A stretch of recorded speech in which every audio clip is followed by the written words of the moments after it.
میں دعا کرتا ہوں اللہ آپ کی امت کو جہنم سے محفوظ فرمائے۔ اللہ جہنم سے بچائے آپ کی امت کو، اس طرح مجھے چھری سے آپ نے محفوظ کیا۔ اعلیٰ حضرت فرماتے ہیں کن چکروں میں پڑے ہوئے ہو؟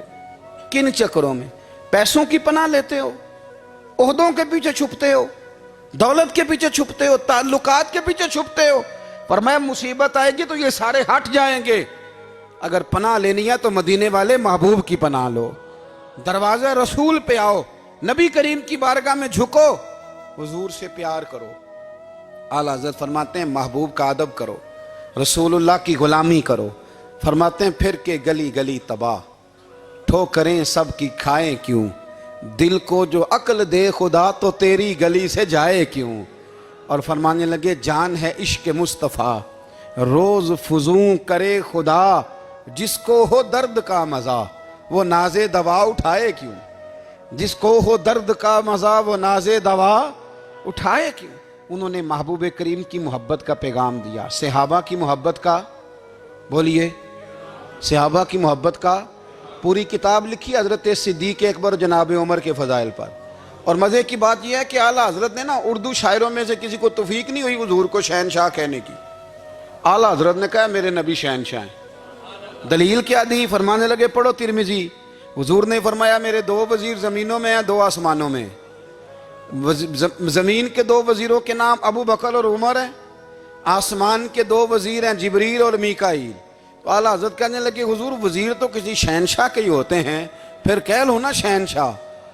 تو پھر فرمانے لگے حاجیو آؤ شہنشاہ کا روضہ دیکھو، حاجیو آؤ شہنشاہ کا روضہ دیکھو، کعبہ تو دیکھ چکے اب کعبے کا بھی کعبہ دیکھو، کعبہ تو دیکھ چکے اب کعبے کا بھی، غور سے سن تو رضا کعبے سے بھی آتی ہے صدا، میری آنکھوں سے میرے پیارے کا روضہ دیکھو۔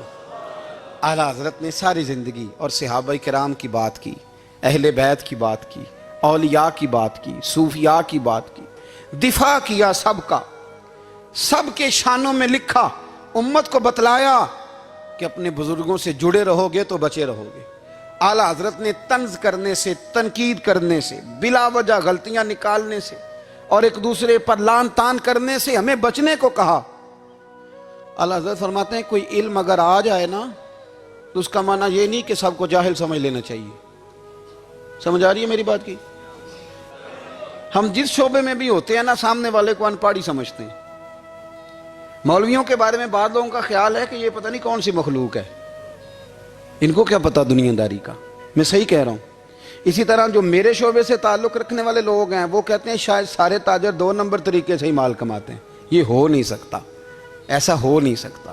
ہمیں نا دوسروں کی اہمیت کی خبر رکھنی چاہیے، ہمیں ایک دوسرے سے پیار، ہم طنز کرتے ہیں، تنقید کرتے ہیں۔ فاضل بریلوی منع کرتے تھے، آپ فرماتے ہیں یہ طریقہ درست، ہم جب غلطیاں نکالنے پہ جاتے ہیں تو معاذ اللہ اتنا اوپر بن جاتے ہیں کہ معاذ اللہ ثم معاذ اللہ اللہ رسول تک پہنچ جاتے ہیں۔ اعلیٰ حضرت کے زمانے میں ایک شخص نے کہہ دیا نبی پاک کا خیال آئے تو نماز ٹوٹ جاتی ہے۔ عقل ہے نا جی، جہاں مرضی لے جاؤ۔ وہ کہنے لگا جی میں نے خالص اللہ کے لیے پڑھنی ہے نا فلسفہ عجیب، نبی پاک کا خیال آئے تو نماز۔ اعلیٰ حضرت فرمانے لگے تو بڑا ہی پاگل ہے، جب تو کہے گا السلام علیکہ ایھا النبی خیال آئے گا کہ نہیں؟ فرمانے لگے تو بڑا ہی نادان ہے، جب تو کہے گا اللہم صلی علی محمد وعلی خیال آیا کہ نہیں آیا؟ فرمانے لگے تو نبی پاک کی بات کرتا ہے، نماز میں تو ابا اماں کا بھی خیال آتا ہے، ربنا اغفر لی والی والدیہ۔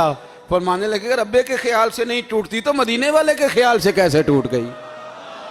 فرمانے لگے بڑا ہی بیوقوف ہے تو۔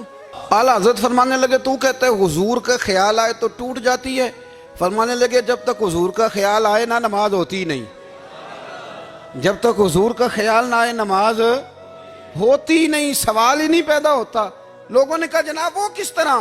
تو اعلیٰ حضرت فرمانے لگے اللہ نے کہا قرآن میں واقعی الصلاۃ نماز پڑھو، یہ نہیں بتایا کتنی پڑھنی ہے، اور یہ بھی نہیں بتایا فجر کی کتنی پڑھنی ہے، یہ بھی نہیں بتایا ظہر کی، یہ بھی نہیں بتایا قیام کیسے کرنا ہے، ہمیں یہ بھی نہیں بتایا رکوع کیسے کرنا ہے۔ ہمیں پتہ کیسے پتہ چلا؟ جب صحابہ نے کہا نا رب کہتا ہے نماز پڑھیں تو کیسے پڑھیں، تو حضور فرمانے لگے سلو کما رأیتمونی اصلی، نماز اس طرح پڑھو کرو جس طرح مجھے پڑھتے ہوئے دیکھتے ہو.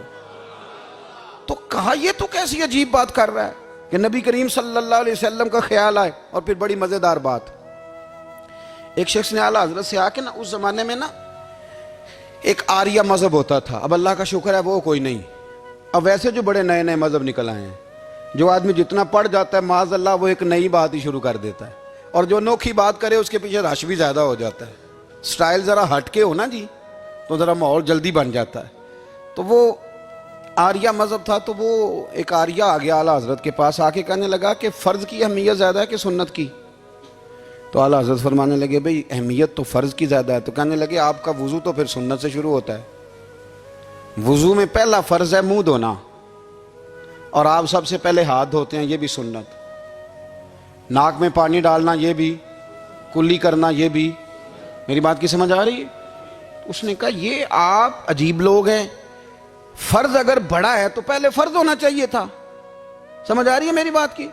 لوگ دین پر بڑے بڑے مختلف اعتراضات کرتے ہیں نا, اس نے کہا جی پہلے ہونا چاہیے تھا فرض. تو منہ دھونا فرض ہے, آپ نے گھٹنوں تک ہاتھ دھوئے, اب یہ جو آپ نے ہاتھ دھوئے یہ بھی سنت, کلی کری تو وہ بھی سنت, ناک میں پانی ڈالا تو وہ بھی سنت, تو آپ تو چوتھے نمبر پہ فرض ادا کر رہے. تو اعلیٰ حضرت فرمانے لگے تم اصل میں محبوب کا غلام نہیں نا, ہاں تجھے کیا پتا ہو یہ بات کیا ہے, تو بیٹھ جا ہم سے سن, ہم تجھے بتاتے ہیں. اس نے کہا جی کیا مطلب؟ فرمانے لگے یہ محبوب جو ہے نا ہمارے, یہ ہمیں بڑی جگہوں سے بچاتے ہیں, یہ بچا بچا کے فرائض تک لے جاتے ہیں. کیا مطلب؟ کہنے لگے حضور نے ہمیں کہا ہے کہ پہلے نا ہاتھ دھو لو, پتہ چل جائے پانی زیادہ گرم تو نہیں, منہ جالی نہ جائے, پہلے نا دیکھ لو. فرمایا پھر ناک میں ڈال کے پتہ کرا لو کہ اس میں سے بدبو تو نہیں آتی. سنت بھی ادا ہو گئی, پتہ بھی چل گیا بو تو نہیں آ رہی. اور فرمایا پھر منہ میں ڈال کے چکھ لو کہ بد ذائقہ تو نہیں. اب یہ 3 سنتیں ادا کر کے تم فرض ادا کرو گے تو اللہ بھی راضی ہوگا, اللہ کے رسول بھی راضی ہوں گے.